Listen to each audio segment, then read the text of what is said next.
¿Usted consideraría, como penalista experto, de que un joven o un niño entre los 12, 14, 16 años tiene realmente una capacidad de discernimiento para poder determinar que el acto que va a cometer delincuencial, con sangre o sin sangre, es un acto indebido? La normativa moral de nuestras clases económicamente depauperadas, en donde no se puede distinguir muy bien o no se determina muy bien los límites éticos de la vida, permiten decir de que nuestros jóvenes, que normalmente provienen de ese tipo, de esa clase socioeconómica, los delincuentes normalmente, y no por ser peyorativos, sino por estadística, ¿tendrían la capacidad como para poder ser imputados como delincuentes, dada su formación? Mire, el tema es complejo y yo tomaría un caso de nuestra realidad, y justamente de un joven, probablemente de un sector depauperado y pobre. El joven Hermosa era un asesino en serie, era un psicópata. Ya a partir de los 14 años comenzó a degollar taxistas.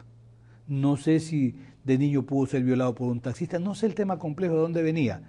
Nunca hubo un estudio de la personalidad para determinar, pero Hermosa tenía un trastorno de personalidad irreversible y ojo, él es, en algunos momentos es privado de la libertad, va a reclusorios donde no se hace absolutamente nada, cumplía el tiempo de permanencia, recuperaba la libertad y volvía a matar. La última vez recuperó, porque como el máximo de permanencia es de hasta 4 años hoy, la última vez Hermosa salió alrededor de los 22 años, si mal no recuerdo la edad, y volvió y en pocos días degolló a 5 o 6 taxistas. Es Hermosa, lamentable y penosamente, era un asesino en serie, era un psicópata irreversible. ¿Cuál debió ser el antecedente psicológico? No, primero, ¿qué hacer? Porque era una bomba de tiempo, salía y mataba. Y que eso ocurre lamentablemente con algunos psicópatas juveniles. La única posibilidad de que no volviera a matar era manteniéndolo recluido, probablemente de por vida, claro. Pero ¿cómo si en el Ecuador no tenemos ese tipo de limitación? Mire, la medida de seguridad, y debe ser bien entendido el concepto de seguridad, bueno, eso sí, la doctrina de algunas decenas de años nos dice, la pena tiene la característica de ser fija o determinada, más allá de que se la pueda disminuir por buena conducta, etcétera. La medida de seguridad tiene una característica frente a la pena de ser indeterminada. ¿Qué tiempo dura? Tanto cuanto fuese necesario. Por eso es que aún el código de más de 100 años, el que mencionábamos, tiene por allí en el artículo 34, 35, el tema de la inimputabilidad, y menciona que para que pudiese recuperar la libertad una persona que se encuentra bajo el diagnóstico de una grave afectación mental, tiene que ver el dictamen previo de 2 facultativos especialistas que digan que está recuperado. Entonces, fíjese, Estados Unidos aplica este sistema en el caso del estrangulador de Boston. Es un hombre brillante porque es un esquizofrénico, tiene desdoblamiento de personalidad, y él cada cierto tiempo va al paro, le solicita ser puesto en libertad, pues ya pues un hombre viejo. ¿Y qué dice el tribunal de parole en libertad asistida? Le dice a los expertos, ustedes podrían asegurar que este ciudadano no va a volver a matar. No, eso no podemos asegurarlo, porque él es un psicópata. Él tiene un trastorno de personalidad profundo, irreversible, y hoy está aparentemente bien. El Código Penal Integral nuestro, el proyecto, y perdón la interrupción, Alfonso, ¿contempla este tipo de medidas de seguridad? Sí. Yo aplicable plenamente. Total, y aplicable sí, porque en todo caso serán los expertos los que determinen, frente a una persona que tiene un grave trastorno de personalidad, si es factible o no de tratamiento. En Ecuador hay 2 casos históricamente equivocados en cuanto a resolución. El de Daniel Camargo Barbosa y el de Pedro Alonso López. Eso es en la sierra. Ambos psicópatas depredadores, 80, 100 niñas o niños muertos, estrangulados y violados. Estos 2 ciudadanos eran irreversibles en su personalidad.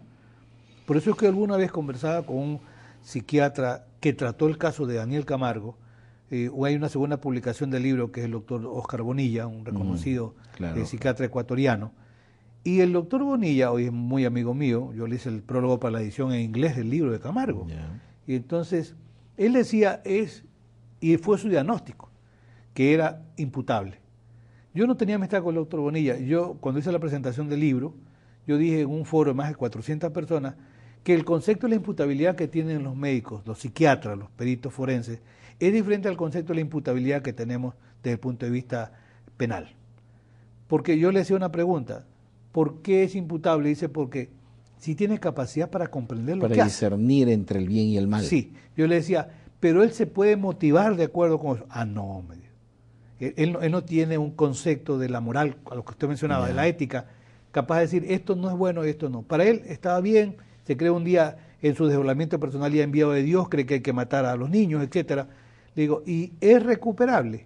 No. Entonces le digo, si no es recuperable, penal, la pena no funciona. Claro. Porque los redes de la pena serían, más allá de que sea un concepto más formado en la doctrina penal sobre el tema de la pena, la rehabilitación, resocialización, etcétera. Tanto que hoy en el tema de la pena, en un aspecto lo contempla el proyecto de código, el tema de la pena natural, que es un tema tan nuevo para algunos, y no está desarrollado. Y mire, hay un tema también sensible, el tema del juzgamiento en el tema de comunidades indígenas. Ya. Ese es un tema. ¿Hasta qué punto la justicia indígena es aplicable? Claro, que es propio de nuestro país. Como es alta la comunidad indígena en Bolivia, puede ser en el Perú. Fíjese, en el año 98... Pero en nuestro país la comunidad indígena no llega sino a un 17%. Sí, puede ser esa la cifra. No tendría, digamos, si bien es cierto, es una fuerte minoría, pero sigue siendo una minoría. Claro, pero ¿qué dice la Constitución desde el 98? Con respecto al tema de la justicia indígena. Desde ese punto de vista tendrían el mismo derecho a las comunidades afroamericanas. Es un tema que yo lo he escuchado en estos días, conversando con alguna persona que ya fue electa asambleísta, y hablaba de los derechos de la comunidad afroamericana, y me dijo algo como esto. ¿Y por qué no está pensando también en el derecho de los cholos? ¿Dónde están los cholos? Los cholos no son ni indios. Los cholos somos más que los indios y que los afros. Entonces dice, en la constituyente de Montecristi se olvidaron de los cholos, que somos tal vez una mayoría.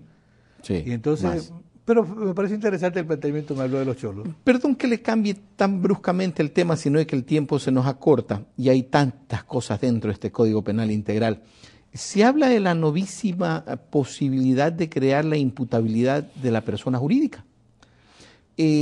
Dentro pues de este concepto, pues algún rato se manejó el tema de la imputabilidad de la persona natural por extensión.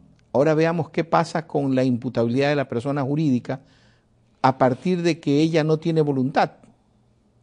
¿Cómo se arma? Mire, yo debo reconocer, porque la primera edición de mi manual de 1984, ya ha pasado una buena cantidad de tiempo, yo sostenía y reconozco que no hay posibilidad de hablar de imputabilidad de personas jurídicas con el siguiente concepto. Si no tienen capacidad de comprender la criminalidad de los actos, no tienen capacidad de la persona jurídica como persona jurídica de pensar, ¿verdad? Claro. De si el dolo necesita un actuar voluntario con representación, la persona jurídica como ente ficticio no lo tiene. Ahora, el avance de la criminalidad ha hecho repensar la idea. El Código Penal Español de 1995, aunque Santiago Mir Puig, catedrático ilustre de la Universidad de Barcelona, él es contrario por este tema de que no tiene capacidad de razonamiento las personas jurídicas de imputabilidad, como en el Ecuador lo ha sostenido mucho tiempo el doctor Jorge Zavala Bacarizo. Él es contrario, pero existe en el Código Penal Español. Leía un trabajo de un penalista de Düsseldorf, alemán.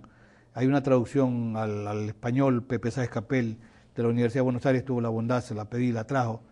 Y Helmut Pfister. Este es un jurista extraordinariamente de los nuevos, no tanto en edad, pero para nosotros, los latinos. Helmut Pfister dice que en Alemania en este momento todavía no está prevista la responsabilidad penal de las personas jurídicas, pero que hay esa propuesta y ese avance. A ver, ¿de dónde surgió la idea? El avance de la delincuencia organizada, y eso es una realidad. Eso es real, sí. ¿Qué ocurre? Lo hemos podido, aún en esta periferia, como digo, comprobar que muchas veces el dueño del negocio ilícito no es el representante legal.